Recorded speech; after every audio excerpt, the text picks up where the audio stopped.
Good morning विद्यार्थी मित्रांनो. मागील लेक्चरमध्ये आपण कार्ल मार्क्स यांनी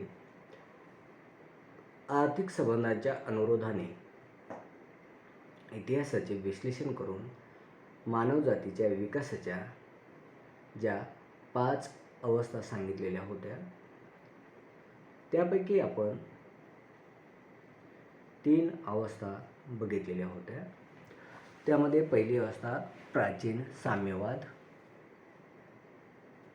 दुसरी अवस्था गुलामगिरीचा कालखंड, तिसरी अवस्था सरंजामशाही अवस्था आणि ज्या उरलेल्या 2 अवस्था आहेत त्या आपण बघूयात. तर त्यामध्ये सर्वप्रथम भांडवलशाहीची जी अवस्था आहे या संदर्भातील माहिती आपण बघूयात. तर विद्यार्थी मित्रांनो,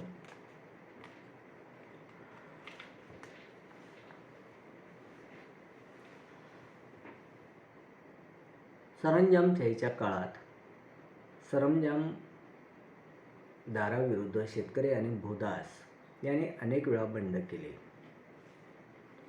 जमीनदार आणि मजूर व भूदास यांच्यात सातत्याने संघर्ष निर्माण होत असत.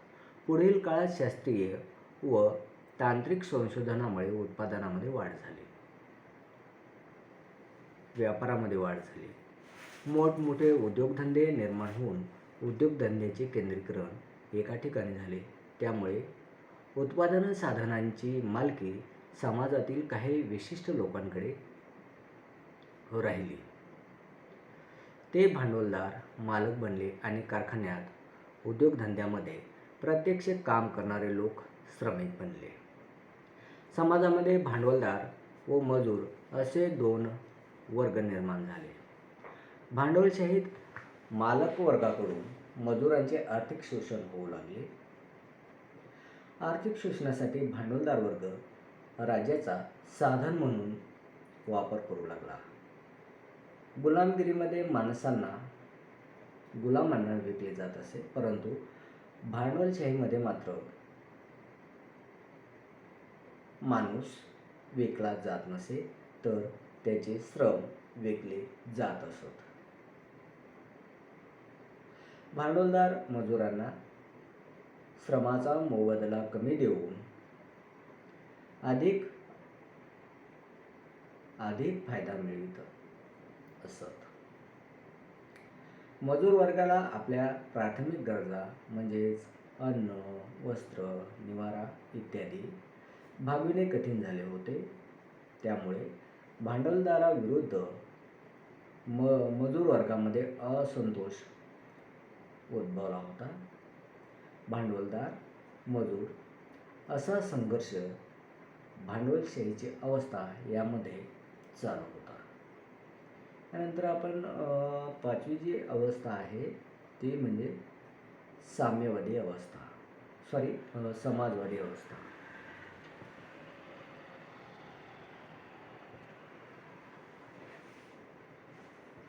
तर विद्यार्थी मित्रांनो, या अवस्थेमध्ये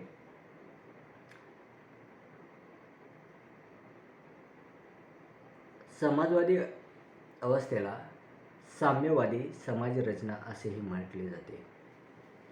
मार्क्सने भांडवलशाहीमध्ये होणारे आर्थिक शोषण व त्यातून होणारा वर्ग संघर्ष याचे स्पष्टीकरण करून नवीन समाजव्यवस्था कशी निर्माण करता येईल याविषयी आपल्या A contribution to the critique of political economy या ग्रंथामध्ये मीमांसा केलेली आहे. मार्क्समध्ये भांडवलशाही समाजरचनेत उत्पादन शक्ती व उत्पादन संबंध यामधील संघर्ष किंवा विरोध अत्यंत तीव्र स्वरूपात होऊन जाऊन त्याचे रूपांतर क्रांतीत होऊ शकते. भांडवलदार वर्ग जसजसे मजुरांचे आर्थिक शोषण करतो तसतसे मजूर वर्गामध्ये असंतोषाचे प्रमाण वाढत जाते. असंतोषातून पुढे कामगार वर्गाची क्रांती होऊन कामगार वर्गाची हुकुमशाही निर्माण होते किंवा हुकुमशाही निर्माण करता येते. काही दिवस कामगाराची हुकुमशाही राहिली असता उत्पादन साधनांची व संपत्तीची मालकी समाजाची होईल. तसेच समाज हा वर्गविहीन बनून समाजात वर्गसंघर्षाची निर्मिती होणार नाही. त्यामुळे राज्यसंस्थेची गरज उरणार नाही. समाज राज्यविरहित होईल. समाज हा राज्यविरहित होईल. अशा रीतीने साम्यवादी समाज रचना निर्माण होईल. यानंतर आपण मार्क्सचा अतिरिक्त मूल्य सिद्धांत या संदर्भातील माहिती बघूयात.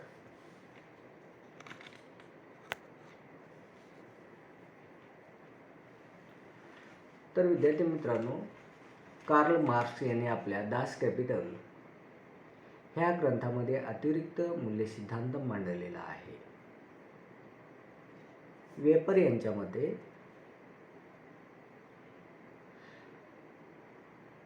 मार्क्सच्या या सिद्धांतावर रिकार्डोच्या विचारांचा प्रभाव पडलेला आहे. भांडवलदार वर्गाकडून श्रमिकांची मजुरांची पिळवणूक कशा पद्धतीने होते हे दाखवून देण्यासाठी मार्क्सने हा सिद्धांत मांडलेला आहे.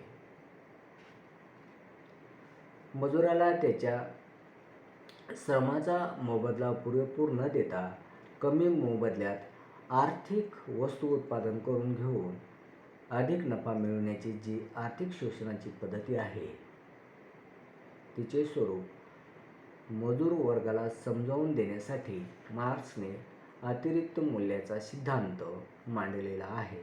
म्हणून या सिद्धांताला नफ्याचा सिद्धांत असेही संबोधले जाते. मार्क्सच्या मते वस्तूचे मूल्य हे तिच्यावर खर्च झालेल्या सामाजिक श्रमावरून ठरते. बाजारात विक्रीसाठी आलेल्या सर्व वस्तूंमध्ये एक सामान्य गोष्ट असते, ती म्हणजे त्या सर्व वस्तूवर खर्च केले जाणारे सामाजिक श्रम होत. मार्क्स यांच्या मते मानवी श्रमाशिवाय कोणतीही वस्तू निर्माण होऊ शकत नाही. मनुष्याजवळ उत्पादन निर्मितीसाठी लागणारे भांडवल व अन्य साधने नसतात, तर त्याच्याजवळ फक्त श्रम हा घटक असतो. कामगाराजवळ उत्पादन निर्मितीची क्षमता असते, अर्थात मजुराजवळ उत्पादनाची साधने नसल्यामुळे त्यांना भांडवलदार वर्गाच्या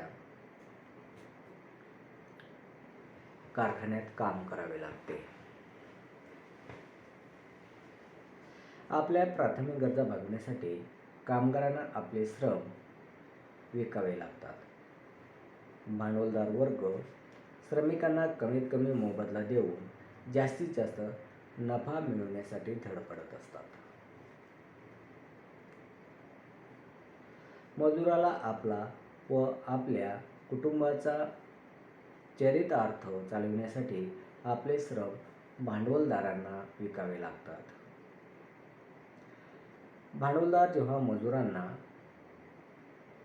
त्याच्या श्रमाचा मोबदला देऊन निर्माण झालेली वस्तू बाजारात विकतो, तेव्हा त्या वस्तूचे मूल्य मजुराला दिलेल्या मोबदल्यापेक्षा कितीतरी पटीने जास्त असते.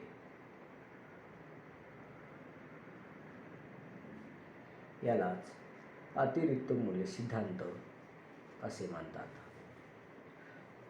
सोप्या भाषेमध्ये सांगायचे झाल्यास, एखाद्या वस्तू निर्मितीसाठी दिली जाणारी जी मजुरी असते तिच्यापेक्षा ज्या वस्तूची बाजारातील किंमत जास्त असते, म्हणजे जी जास्त किंमत असते किंवा जी तफावत पडते, तिला अतिरिक्त मूल्य असे म्हणतात.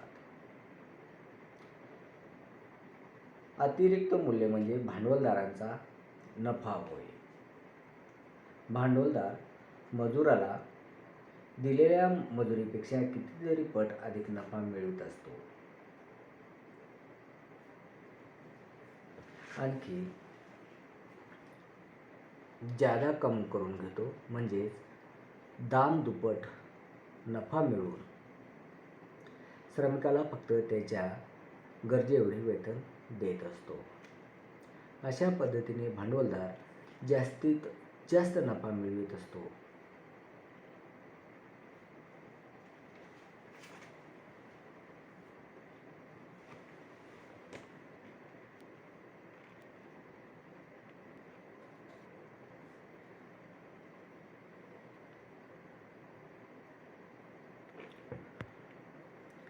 ह्यानंतर आपण कार्ल मार्क्स यांनी भांडवलशाही समाजव्यवस्थेवर जी काही टीका केलेली आहे त्या टीकेच्या संदर्भातील माहिती आपण बघूयात. तर विद्यार्थी मित्रांनो, कार्ल मार्क्स यांनी भांडवलशाही समाजव्यवस्थेवर ज्या काही टीका केलेल्या आहेत त्याची माहिती आपण क्रमाक्रमाने बघूयात. त्यामध्ये पहिला क्रमांक म्हणजे पहिली जी टीका आहे ती म्हणजे भांडवलशाही समाजामध्ये संपत्तीचे केंद्रीकरण हो. मूठभर लोकांच्या हातात संपत्ती व सत्ता एकवटली जाते. त्यामुळे बहुसंख्य लोकांचे आर्थिक शोषण होऊन समाजात आर्थिक विषमता व आर्थिक विषमतेची खोल दरी निर्माण होते. दुसरी टीका आहे ती म्हणजे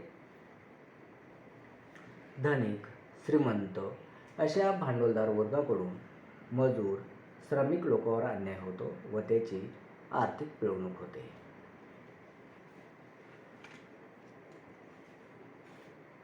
त्यामुळे कामगारांना आयुष्यभर दारिद्र्यात राहावे लागते. अन्न, वस्त्र, आश्रय, औषध पाणी अशा अत्यंत आवश्यक गरजा भागविणे अशक्य होऊन जाते. याउलट भांडवलदार धनिक लोक अमाप संपत्तीमुळे सुख, ऐश्वर्य, आरामात दिवस घालवत असतात. तिसरी जी टीका आहे ती म्हणजे भांडवलशाही स्पर्धा आणि त्यातून निर्माण होणारा संघर्ष यामुळे उत्पादन प्रक्रियेमध्ये एक प्रकारची बेबंदशाही निर्माण होते. कृत्रिम टंचाई निर्माण करून वस्तूचा साठा करून काम थांबविणे अशा मार्गाचा अवलंब करून भांडवलदार वर्ग अधिक नफा मिळवण्याचा सातत्याने प्रयत्न करीत असतो. साहजिकच कामगार वर्गाच्या हिताकडे, विकासाकडे त्यांना लक्ष देण्यास वेळच मिळत नाही. चौथी टीका आहे ती म्हणजे भांडवलशाही अर्थव्यवस्थेमध्ये मजूर वर्गाकडे श्रम या घटकाशिवाय काहीही नसते. त्यामुळे त्यांना श्रम हा घटक विकूनच आपले जीवन जगावे लागते. अर्थात भांडवलदार श्रम या घटकाचा कमी मोबदल्यात पुरेपूर फायदा उठवतो. पाचवी टीका आहे ती म्हणजे जोपर्यंत भांडवलदार वर्ग नफा मिळवण्यासाठी उत्पादन साधनांचा वापर करीत राहील तोपर्यंत उत्पादन साधने व विनिमय पद्धती यात सुसंगती राहत नाही. त्यामुळे समाजात सामाजिक स्थैर्य निर्माण होणार नाही.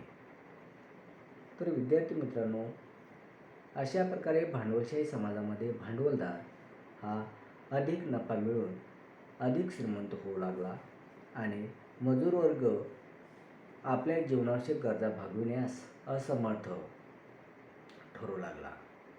तर ह्या दोन वर्गात संघर्ष होऊन कामगार वर्ग क्रांतीच्या मार्गाने किंवा क्रांतीच्या मार्गाचा अवलंब करून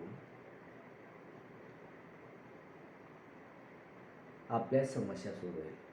कारण कामगार वर्ग राज्यसंस्था हस्तगत करून उत्पादन साधनांची मालकी समाजाकडे येईल. साहजिकच समाजातील आर्थिक सामाजिक विषमता कमी होऊन समता व न्याय प्रस्थापित होईल. समाज वर्गविरहित